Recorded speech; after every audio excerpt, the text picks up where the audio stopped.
Crowe en Argentina presenta 2026 en Foco. Este ciclo económico-financiero es organizado por Crowe, auditores y consultores, y por Fórmula, asesores financieros. Este mes presentamos SpaceX, Anthropic, OpenAI y el nuevo ciclo de IPOs. ¿Qué nos enseña la historia? Junio de 2026. Bueno, ahora sí, damos formalmente la bienvenida. Mi nombre es Romina Hernández, soy directora de Relaciones Institucionales de Crowe y les agradezco que vuelvan a acompañarnos un mes más en nuestro ciclo 2026 en Foco. Estamos aquí con Luciano Bonetti, socio de Crowe, miembro de la Oficina Centro, nos está acompañando desde Córdoba Capital, y con Mariano Cáceres, socio de Fórmula Asesores Financieros, quien nos acompaña desde San Juan. Yo estoy desde Buenos Aires, así que en esta reunión más que federal le dejo el paso a los que saben. Luciano, toda nuestra audiencia es tuya, cuando quieras. Gracias, Romy. Hola, ¿qué tal? Buenos días a todos. Buenos días, Mariano. ¿Cómo va? Bueno, vamos a tener una horita aproximadamente para poder escuchar a Mariano, a sus conceptos y que nos pueda contar un poco qué es lo que se está viendo. Yo les voy a contar brevemente, si bien hay gente que se suma todos los meses, pero como dice Mirta, el público se renueva, así que les cuento brevemente de lo que es Crowe. Nosotros somos una firma, una red de firmas independientes que estamos a lo largo y a lo ancho de todo el mundo, en casi todos los países del mundo, con más de 800 oficinas, más de 46.000 profesionales, 6.5 billones de facturación, sumando todas las oficinas. En Argentina estamos ya hace más de 80 años, ¿sí? Hemos empezado, obviamente, por Buenos Aires, nuestra primera oficina, y después nos hemos estado reproduciendo, si se quiere el término, también a lo largo y lo ancho del país. Estamos en Córdoba, en todo lo que es el litoral, con lo que es Rosario, Paraná, Teodelina, Venado Tuerto, Pico, Santa Rosa.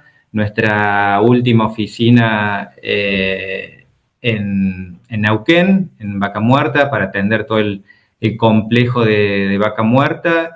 Y bueno, spoileando un poquito, contarles que próximamente habrá novedades respecto de un desembarco de Crowe en San Juan. Todavía no se puede decir mucho, pero estamos apuntando para la cordillera también, para poder aprovechar todas las oportunidades que se viene con el tema de la minería. Les hablo ahora un ratito de nuestros servicios. Nosotros, si bien nos dedicamos nuestro core son los servicios tradicionales, tales como auditoría, payroll, impuestos. También hacemos foco en todo lo que es la consultoría, lo que es marketing estratégico, recursos humanos, BPO, que es lo que es el outsourcing administrativo y contable, finanzas corporativas. Ahí tenemos los servicios de M&A, evaluación de empresas, reestructuraciones financieras, sustentabilidad y bueno, y consultoría en general, lo que es la parte de consultoría estratégica, financiera y tecnológica. Estamos para sumar valor agregado a lo que son nuestros clientes, así que eso es lo que más nos llena y nos completa. Bueno, y sin más, le dejo paso a Mariano, que forma parte de Fórmula, son nuestros aliados estratégicos. Ellos son los que saben de toda la parte financiera y de mercados, así que Mariano, un placer y te escuchamos. Gracias Lucho, gracias Romy. Buen día a todos. Un segundito antes de que arranques, Marian. Bueno, Solamente para decirle a los participantes que si quieren dejarnos sus preguntas, lo pueden hacer por la sección de preguntas y respuestas, que la encuentran en los 3 puntitos que están en la barra de herramientas de abajo de Zoom. Hay como un un globito de diálogo. En mi caso dice Q&A, puede ser P y R, depende si lo tienen en castellano o en inglés. Nos pueden dejar sus preguntas por ahí. Perdón la interrupción y todo tuyo. Ningún problema, Romy. Buen día a todos. Cuesta ponerle foco en estos días de mundial a algo que no sea relativo a eso, pero pensando justamente en eso y trayendo a colación eh, algo de pura actualidad y en este ciclo de charlas en donde si bien hemos ido intercalando algunas que son de mercado de capitales de Argentina, otras del exterior, y en esta saga en donde el año pasado conversamos largo y tendido sobre burbujas financieras, conversamos largo y tendido sobre la industria de la IA, analizamos su negocio, cuáles sus eslabones y eh, en ese mismo sentido llegamos a tener que empezar a conversar de un proceso y una ventana que abre bastantes IPOs probablemente eh, desde ahora y los próximos 12 meses. Y la pregunta inicial en esto es, che, aparece SpaceX en la bolsa, puede aparecer Anthropic, puede aparecer OpenAI, y uno en eso lo que trata de decir, ok, hagamos una cosa, paremos la pelota, eh, evaluemos qué es este universo de los IPOs, qué pasa cuando hay muchos IPOs, a qué se parece, por qué no hemos tenido estas charlas de empresas rutilantes que salen al mercado en los últimos años. Y si tenemos un IPO que revisar, revisemos qué pasó con SpaceX y dejemos planteado por lo menos qué monitorear de Anthropic, de OpenAI y alguna otra que pueda llegar a salir. Lo primero y principal, esto es concepto académico, para pensar qué es un IPO. Van a escuchar esta palabra, la van a haber escuchado con SpaceX un montón, la van a seguir escuchando en las próximas semanas. Dejemos planteado el concepto en términos generales a qué nos estamos refiriendo y cómo nos afecta. Primero y principal, un IPO es cuando las empresas salen a financiarse a través de acciones. Es decir, uno cuando toma la decisión de financiar su actividad lo puede hacer con deuda o lo puede hacer pidiendo capital. Bueno, esto es básicamente las empresas salen a emitir capital. El proceso tiene varias partes, tiene varios actores a tener en cuenta. Parte del proceso es presentar formularios ante la SEC. Dentro de esos formularios se presenta información clave del negocio y se termina armando un pricing. Tiene que haber un banco líder, un banco de inversión líder que lleve adelante el proceso, que arme ese proceso, que tenga en cuenta cuáles pueden ser los potenciales inversores. En ese proceso poner un precio de salida a la bolsa y bueno, y ver qué compromisos asumen estos bancos líderes una vez que salió a la bolsa la empresa. Entonces, básicamente que salgan a cotizar las acciones de una empresa. ¿Qué funciones tiene? Bueno, en principio, el histórico y el práctico es salir a recaudar capital. eh, También es darle liquidez a accionistas anteriores que quieren salir del negocio. Y en algunos casos, como creo que es lo que debería pasar ahora o puede pasar ahora, es terminar de validar las valuaciones que tienen estas compañías que estaban en el ámbito privado, es decir, que no podía ir a comprarlos yo en el mercado de manera individual si no es comprando algún vehículo que haga Venture Capital. Entonces, en esto dentro de las funciones y pensándolo, que es recaudar capital o dar liquidez a accionista, tenemos una distinción crítica que hacer que es eh, primary shares y secondary shares, es acciones primarias o secundarias, en el cual si es primario, básicamente es cash-in, capital, dinero que las empresas van a utilizar para desarrollar su modelo de negocio. Secondary shares es un cash out, básicamente alguien que entró en esa compañía en alguna ronda de inversión o eventualmente es un accionista de los fundadores, quiere liquidez y realizar ganancia por la capitalización de su compañía. Esto no necesariamente siempre es malo que se quieran ir. Pero sí es un punto a analizar, es decir, che, si vemos que Elon Musk sale a vender todas sus acciones de SpaceX me va a causar algún resquemor porque es el que más información tiene.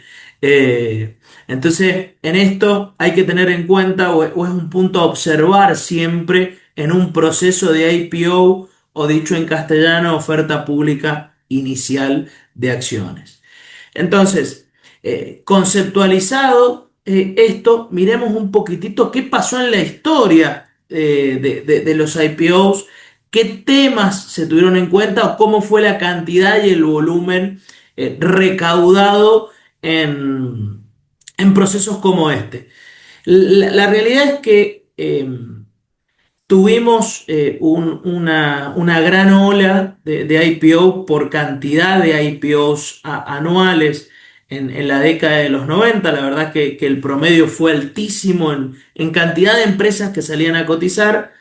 Tuvo un pico en el monto de capital levantado entre el 98 y el 2000 y post 2000 con la crisis .com hubo una crisis en estos procesos en donde empezaron a no ser o a no llegar a los niveles promedio por lo menos de los 90 desde post.com hasta la actualidad.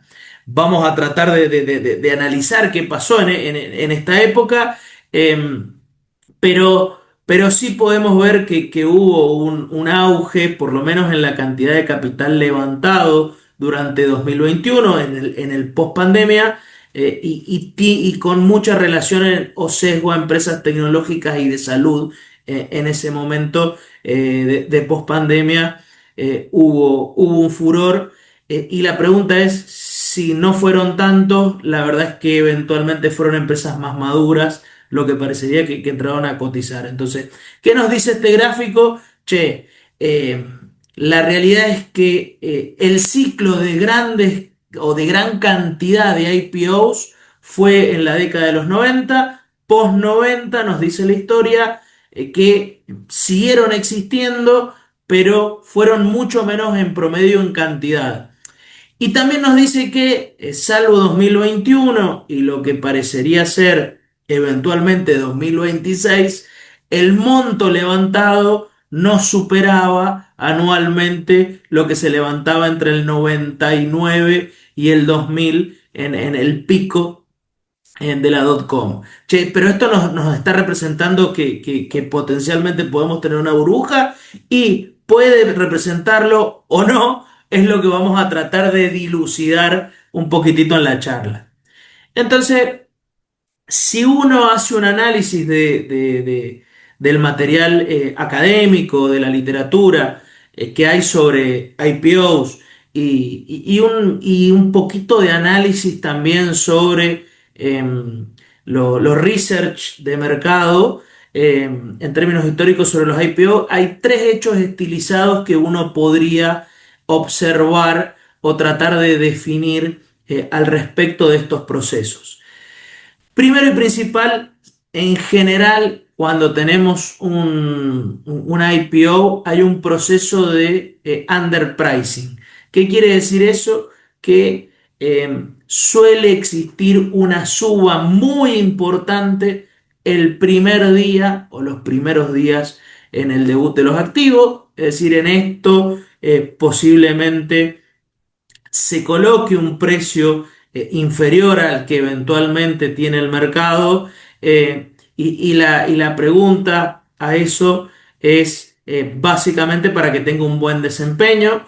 Luego se evalúa la eficiencia o no del pricing que se puso, teniendo en cuenta cuánto es el dinero dejado sobre la mesa. Es decir, yo salí a cotizar a un precio de 135 y el primer día terminé en 160. Bueno, dejé $25 por acción el primer día arriba de la mesa de underpricing.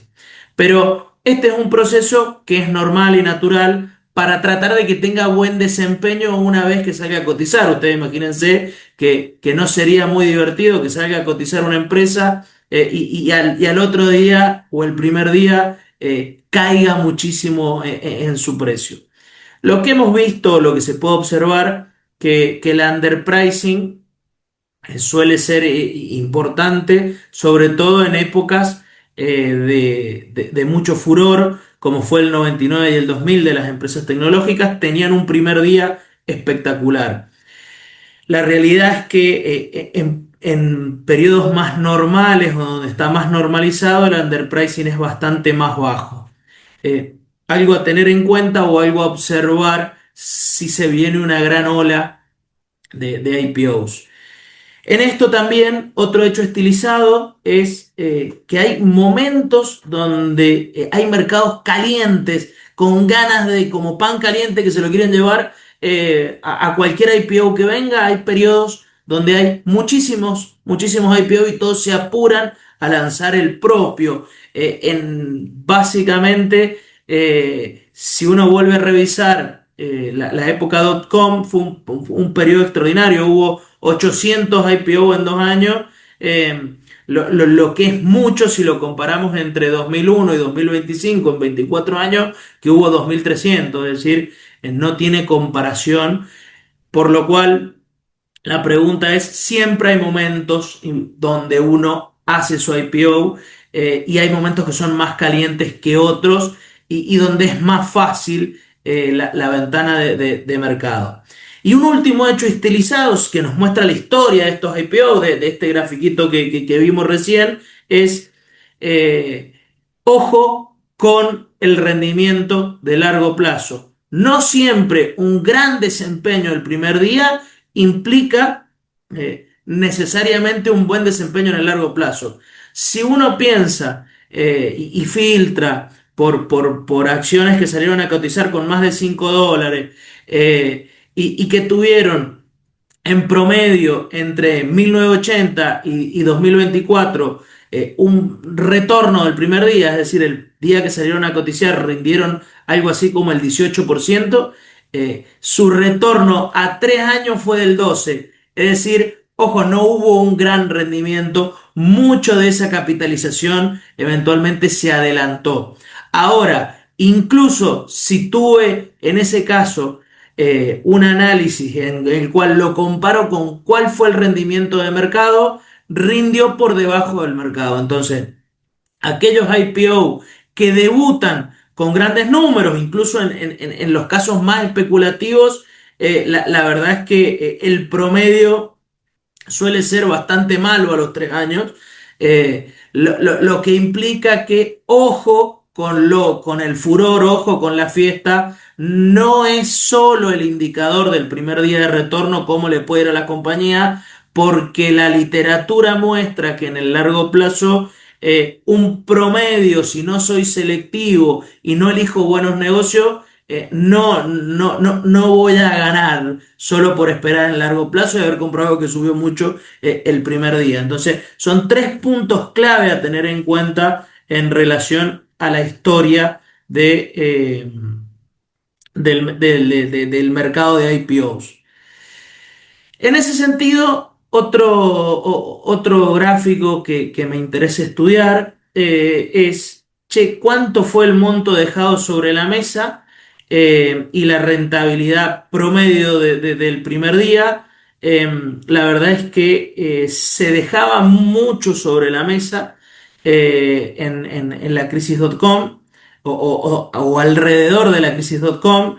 Había mucho cash out, lo que es bastante llamativo, es decir, se salían los accionistas, se salían los directores o personal clave que tenía acciones en ese momento, y podemos ver que la normalización se dio post ese evento. Tuvimos algún pico post pandemia, ya dijimos, con empresas tecnológicas y de salud, mucho sentido, había mucho FOMO en ese momento. Veremos cómo arranca ese proceso que el año pasado algo empezó, y parecería que este año, por lo menos el primer trimestre, estuvo bastante sesgado a lo que tiene que ver con inteligencia artificial. Veremos cómo se desempeña a partir de estos grandes movimientos como el que nos muestra SpaceX. En ese sentido, si uno mira y evalúa cuáles fueron los IPOs más grandes de la historia, el ganador es SpaceX. Eh, y después tuvimos varios que levantaron mucho capital, muchísimo capital, eh, al momento de salir a cotizar. Sí queda llamativo de que, bueno, SpaceX sea una empresa que salió a cotizar, y sea la que más capital haya levantado en la historia. Veremos si los próximos IPO juegan en estos niveles de partido. Y eventualmente en un par de slides vamos a charlar también cuáles son las empresas de más capitalización en el mundo, y vamos a ver jugar a SpaceX ahí también, lo que nos abre una serie de interrogantes. Eh, eh, en este sentido, y volviendo a hacer el análisis de la historia de los IPO, si uno mira en promedio, acá puse un par, la verdad que la muestra es mucho más grande para llegar a estos promedios y esta mediana. Eh, pero les puse un par de compañías para hacerles referencia. El retorno del primer día en la mayoría de estas compañías fue excelente. Ahora, si uno evalúa el retorno del primer día versus un año posterior su cotización, en los grandes IPO de los últimos años, el promedio de rendimiento del papel, considerando dividendos incluso, fue de 23% negativo, e incluso llegaron a tener una caída durante ese primer año de cotización de hasta 52% en promedio de pérdida valor de capitalización. Es decir, ojo, en general los IPOs, cuando uno no tiene toda la información, pueden ser inversiones difíciles para aquellas personas que son impacientes, o tienen mano floja para vender y no están convencidas del todo del modelo de negocio, por lo cual una serie de muchos IPOs es positivo para que aumente la cantidad de acciones potencialmente que podemos elegir, pero también puede incorporar volatilidad, más si hablamos de empresas que tienen tamaños bastante grandes en términos del mercado. Por lo cual, ¿qué es lo que nos deja claro la historia? La historia nos deja claro que no solo hay que fijarse en el rendimiento del primer día, hay periodos en donde hay muchos IPOs, y hay periodos en los cuales el rendimiento que puede llegar a tener dentro del primer año puede ser bastante volátil. Acá un ejemplo claro y muy conocido a seguir de IPOs que hicieron Meta en su momento en el 2012 fue el de Meta, que en ese momento era Facebook. En un momento estuvo más de 50 abajo dentro del primer año de cotización. Y hubo un momento donde había un FOMO increíble por parte de los inversores para tratar de hacerse de acciones de Facebook. Entonces, en ese sentido, la historia nos muestra o nos exige cautela. Pero pensando en estos años y pensando en qué pasó entre el 2001 y el 2021, uno podría decir, donde eventualmente se reactivó y es donde vimos el gráfico, che, eh, o quién financiaba las compañías? ¿Por qué dejaron de hacer IPOs? Y una pregunta acá es, ¿qué rol tuvo en ese periodo el Venture Capital? Y cuando hablamos de Venture Capital, hablamos del capital a riesgo, aquellos inversores que entran en etapas tempranas de las compañías para ser socios y tratar de potenciar y acelerar negocios. En ese sentido, hay también tres puntos a evaluar en esta historia. El primero es qué antigüedad o cuántos años o qué madurez tenían las compañías al momento de salir a cotizar en la bolsa en distintas décadas. Bueno, la realidad es que si uno va haciendo el análisis, puede ver que hoy las compañías que salen a cotizar son mucho más maduras que las compañías que salían a cotizar en el foco o en el culmen de la .com. En ese momento salían a cotizar con 5 años de antigüedad, es decir, empresas nuevas, nuevitas.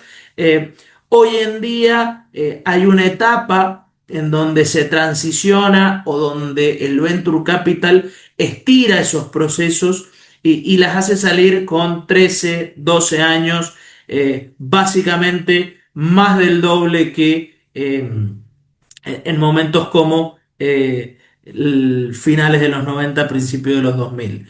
Es decir, se ha venido aumentando la cantidad de años y eso se debe a que había más liquidez eventualmente por parte de los inversores a riesgo en estas etapas que en otras de la historia. Si uno hace una comparación y ve la cantidad de capital levantado entre el 95 y el 2004 en IPOs versus Venture Capital, puede ver que la relación de Venture Capital versus IPOs es casi 1 a 1, es 0,83, hubo casi lo mismo.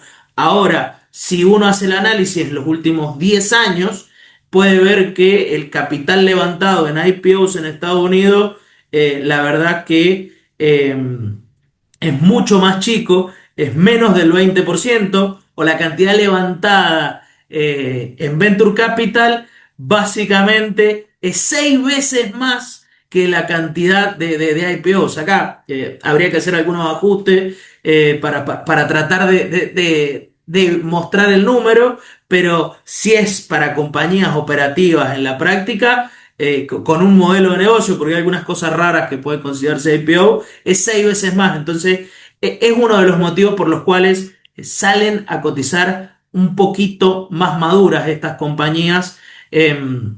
Entonces, no hemos tenido en estos últimos años tanta euforia por los IPOs. Entonces, che, si no están saliendo a buscar capital, la pregunta que nos queda picando es, ¿qué es lo que quieren hacer? ¿Quieren liquidez para salirse los accionistas o necesitan validar básicamente sus valuaciones y además tratar de conseguir capital más grande? Porque bueno, eventualmente hay topes en el mercado privado que eventualmente en el mercado público no. Por lo cual la pregunta cambia o eventualmente viendo el tamaño de las compañías que estamos hablando, el análisis empieza a ser, ok, ¿es para validar valuaciones? Buenísimo. ¿Es para conseguir eventualmente más capital para desarrollar su negocio? Buenísimo. ¿Es para que se salgan inversores anteriores? Foco, análisis y alerta. Entonces, vemos que en esta historia hay otro jugador que es el Venture Capital en estos años. y eventualmente puede querer salida. Entonces, si uno quiere cerrar el proceso de la historia y trata de buscar conclusiones de la crisis.com, que es básicamente algo del centro de este análisis histórico, por lo menos, eh, uno trata de sacar un par de conclusiones. Che, la primera, ojo que el retorno del primer día no siempre es la clave. Y ojo con la cantidad de empresas que salen a cotizar sin haber tenido ganancias en sus balances, por lo menos en los últimos años.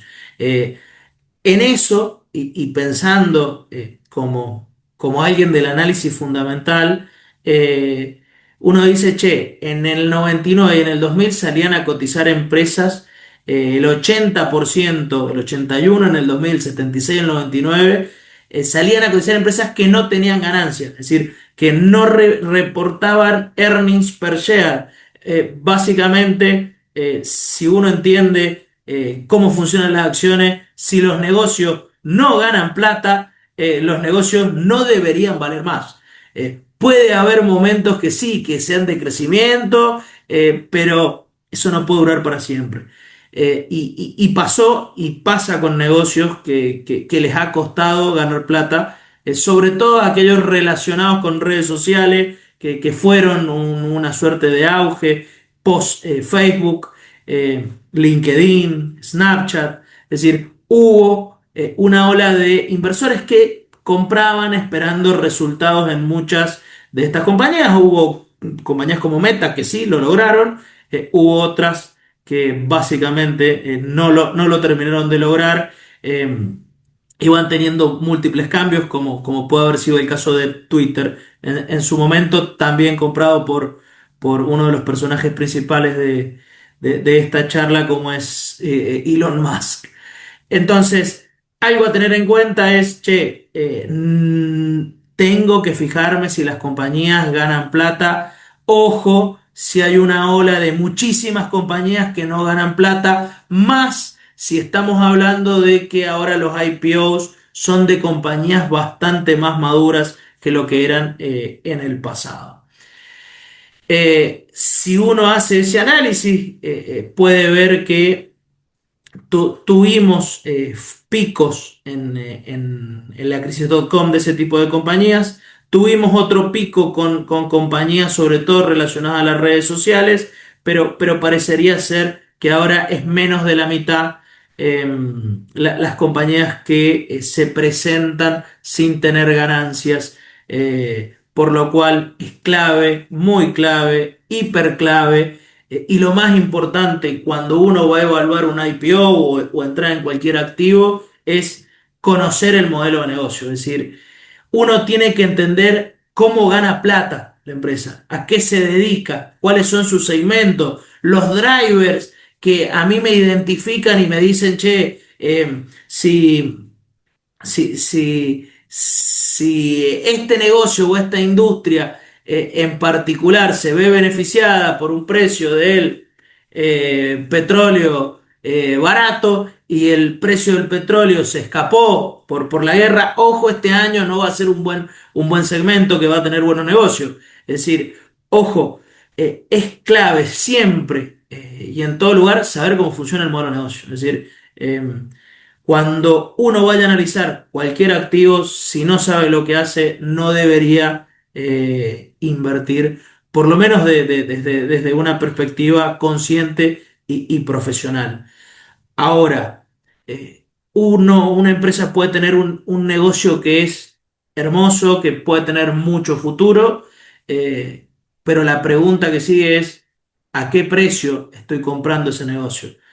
¿Ese negocio tiene perspectivas de subir mucho más o ya estoy comprando al precio que tiene incluidas todas las expectativas de esa ganancia futura? Es decir, ojo, no porque tenga muy buen modelo de negocio y yo crea que la IA es el futuro y la exploración espacial es hacia donde vamos, quiere decir que vaya a comprar sí o sí. En esto tengo que tener en cuenta che, gana plata, va a ganar plata en el futuro, va a seguir ganando plata.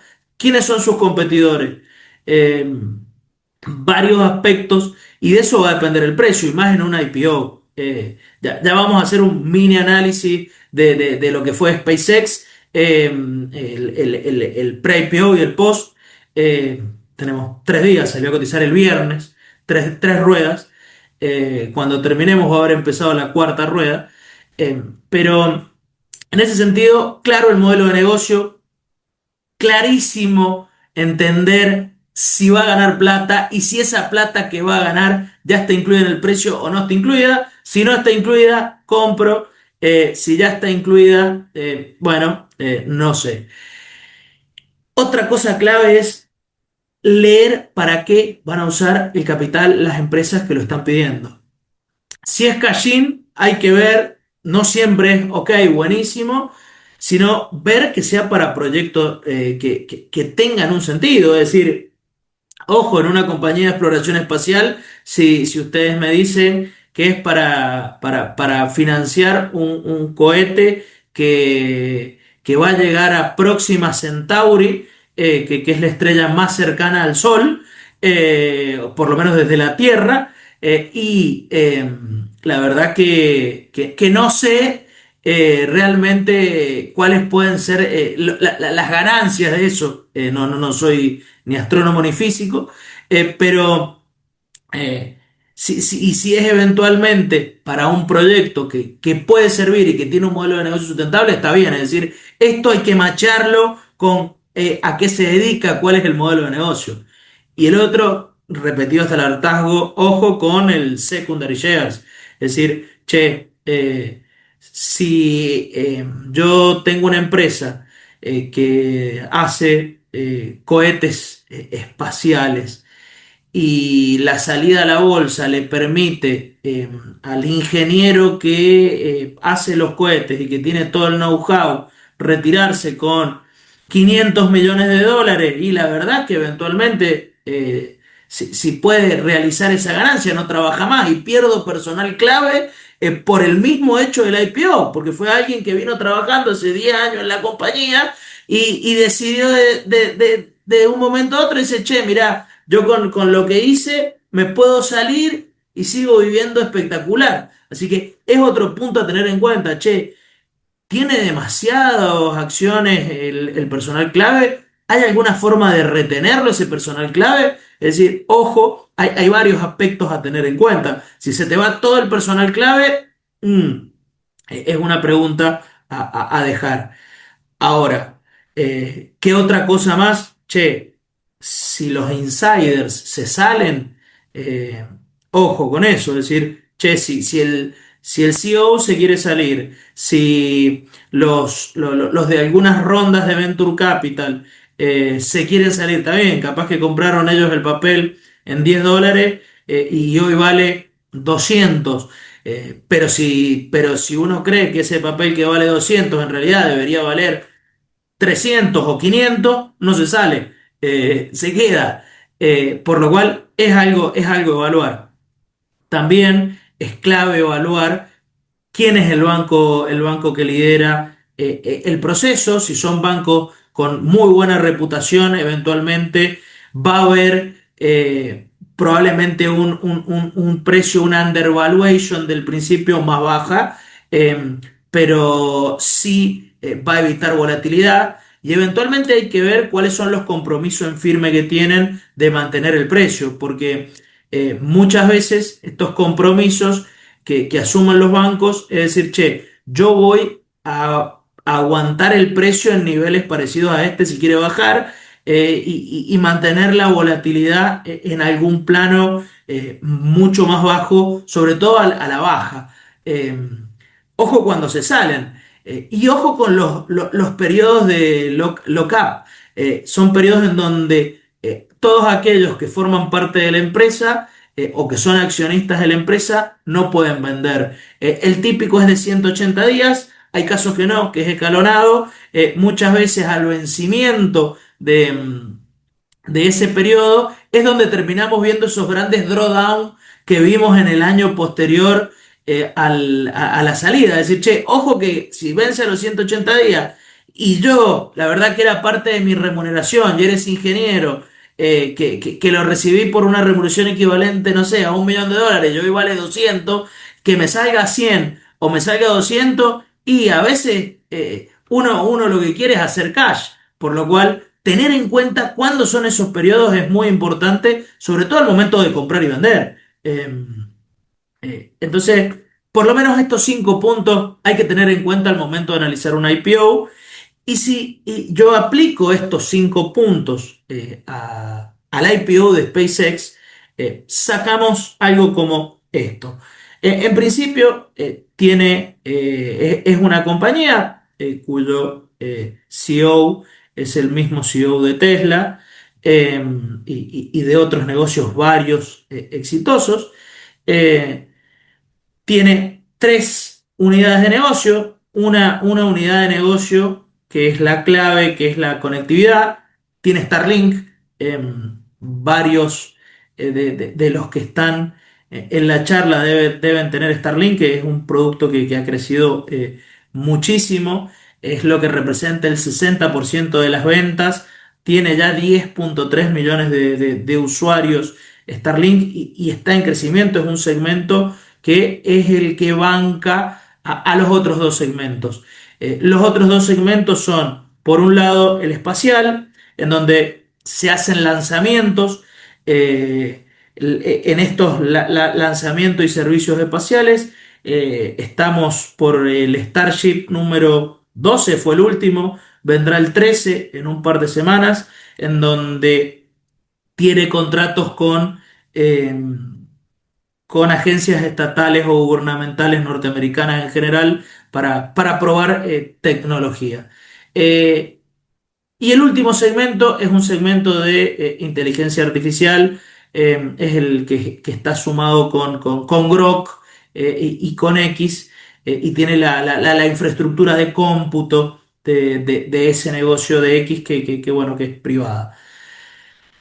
¿Cómo funcionan? ¿Cómo les iba? Según el Form S1 de SpaceX, que es el documento que presentan toda la documentación de la compañía, en su momento, podemos ver que el único negocio que tiene margen positivo es el de conectividad, y que el gran consumidor de CAPEX y el gran consumidor de resultados es el segmento de inteligencia artificial, no el espacial, así dicho.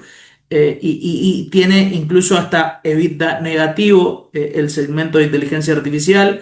No es un pure play IA SpaceX, pero sí tiene su pata de IA, por lo cual está dentro de la narrativa que venimos siguiendo. Entonces, estos son el modelo de negocio. Che, hay que ver cómo termina el segmento espacial, parece interesante. La verdad que si fuera solo el negocio de conectividad sería un golazo. El de inteligencia artificial, hay que ver hacia dónde va o a qué termina siendo orientado. Parece ser el que está más a la deriva y es el que eventualmente más gasto está consumiendo hoy en día en este modelo de negocio. Es decir, financian esa actividad con actividades que básicamente son positivas. El IPO valuation fue de 135. La realidad es que hubo distintas valuaciones de referentes. Morningstar y Damodaran hablaban de algo bastante más abajo. Eh, la verdad que 135 parecería en un principio algo que tiene en cuenta de que va a funcionar, y viene y vendría bien. Si uno determina o hace una evaluación por múltiplos también de este IPO, puede ver que no se les ocurra mirar cómo fue Yahoo y eso en el 2000, que eran muchos años ventas también, porque no ganaban plata.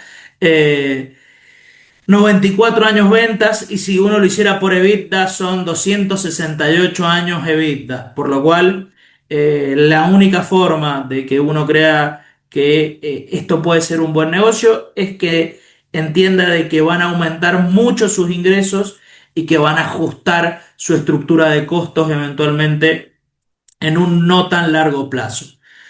La plata, en el tercer punto, la plata, el dinero, los dólares que entraron irían para cash-in, sería todo cash-in para el modelo de negocio en distintas proporciones.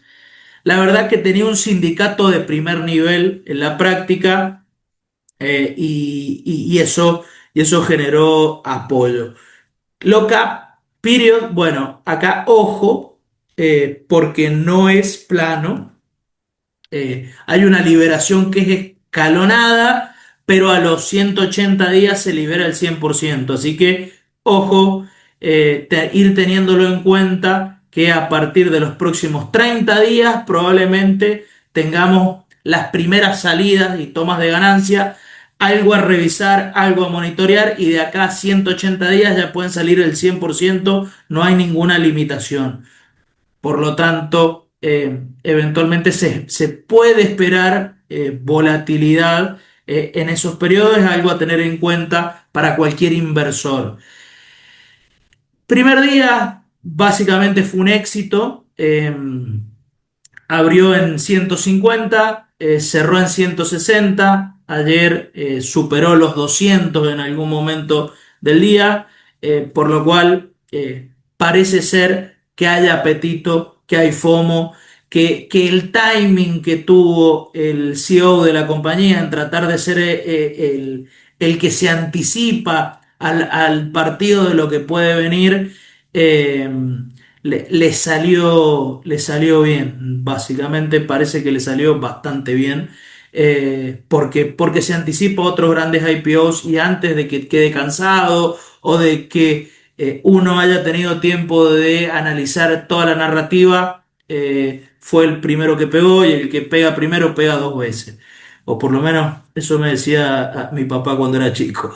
Eh, en ese sentido, ¿cómo quedó SpaceX? SpaceX hoy vale 2.600 billones, son millones de millones. Si lo dijera en inglés sería trillones. Y está sexto por capitalización bursátil a nivel global. Es decir, che, una compañía que no gana plata, que acaba de salir a cotizar, está sexto a nivel global. Y si uno lo mira, por lo menos las cinco anteriores son empresas que sí ganan plata, y son máquinas de hacer caja. Hay algunas que tienen un monopolio en el resto de compañías. Por lo cual eh, es un tema a analizar, bastante grande en su momento. SpaceX, a 3 días de haber salido a cotizar, quedó en el Olimpo de las compañías por capitalización bursátil.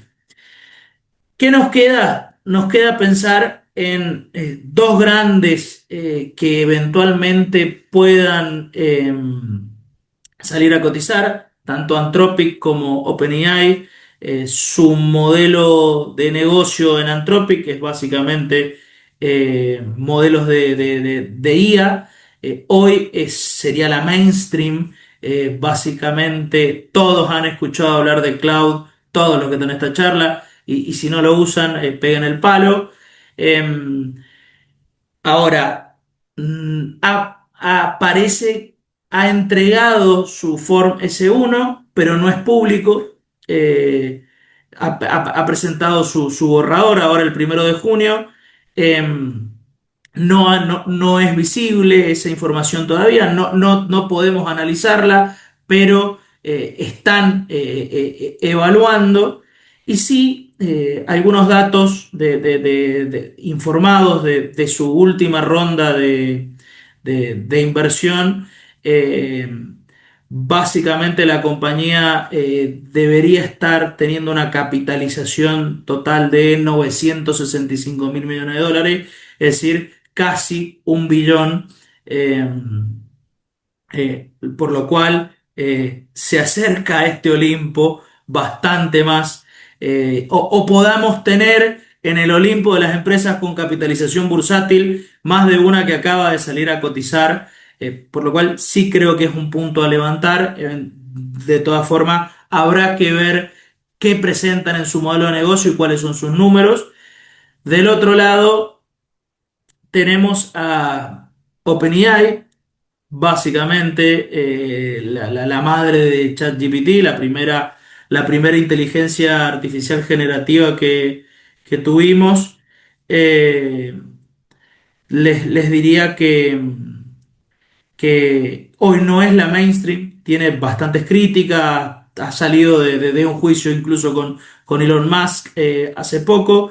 Eh, sí tiene su marca, tiene muchos usuarios, no ha definido su salida a la bolsa, sí presentó el borrador de su Form S1 ante la SEC el 8 de junio, es decir, ojo, están todas ahí. Están jugando a las cartas para ver cuándo salir y cómo salir. La evaluación objetivo que tiene básicamente es 1 billón también, o por lo menos se habla de eso. Los medios suelen hablar de que saldría a cotizar antes que Anthropic, allá por septiembre. No está confirmado, pero es lo que los medios hablan. Y sí hay mucho run run respecto de cuáles son sus potenciales ingresos anuales, y eventualmente que son compañías ambas, se habla, la verdad que no hay info pública, que tendrían earning per share negativo al momento de salir a cotizar, como fue el caso de SpaceX. Dicho esto, y para cerrar la idea de hoy, que fue un resumen de qué pensar, qué mirar, cómo vino el mercado de los IPOs, cómo analizar un IPO, por lo menos con algún monitor rápido a tener en cuenta, parece ser que estos son test de evaluaciones. Eso es lo que parece que vienen a hacer las compañías de IA, porque el mercado de Venture Capital los ha venido financiando y le sigue dando rondas de inversión bestiales, como acabamos de ver ahí de Anthropic, de hace poco 65.000 millones de dólares. No es solo por la necesidad de capital, sino es por validar eh, su capitalización. Ojo con los precios, hay que analizar bien los precios. SpaceX fue exitoso, marcó una referencia. La realidad es que es una ejecución fantástica, la decisión, el timing y el momento, por lo menos en estos primeros días. Veremos el primer año si se valida el modelo de negocio, pero estuvo validada por el mercado, por lo menos. Eh, y si uno quiere cerrar el debate del puro juego de IA y la evaluación de estos modelos de negocio, en lo que nosotros, si nos referimos a la cadena de eslabones del modelo de negocio, que sería la tercera cadena del eslabón, las puras son estas dos, y ahí se terminará de validar o de debatir hacia dónde vamos realmente con estas pure play de inteligencia artificial. Eh, entonces, como recomendación, evalúen el negocio, no se guíen solo por en la suba del primer día ni la euforia inicial. Tengan en cuenta las eventuales salidas que pueden existir en los próximos 6 meses, y siempre que vayan a invertir, sepan a qué se dedica la empresa y si eso le va a hacer ganar plata o no. Muchas gracias. Dejo abierto el juego a preguntas. Así que mucho. Mariano, acá estamos. Vamos a hacer hicimos un breve resumen con algunas de las preguntas que creo son las más interesantes para hacerte. La primera es, entonces, ¿esto es una nueva burbuja tipo lo que fue en su momento el .com o todavía es muy temprano para vislumbrarlo? Mira, me parece que estamos en un punto donde estamos arrancando con el ciclo de IPOs, como puedo ver. Sí, si tenemos un ciclo muy desbocado y llegamos a empresas que no ganan plata, que quedan en el Olimpo de las empresas de capitalización bursátil, y bueno, podemos ver algo, pero del otro lado, creo yo que es muy incipiente, es algo a seguir. Ojo donde ponen la plata, nada más. Bien, bien. Segunda pregunta dice, ¿por qué estas empresas tardan tanto en salir de la bolsa? Antes parecía que salían mucho más rápido, ¿o no? Sí, es verdad. Me parece que el mundo del venture capital ha sido lo que les ha llevado a tratar de quedarse la mayor parte del tiempo posible sin hacer open kimono, tener que mostrar todo es público, todo está abierto a debate.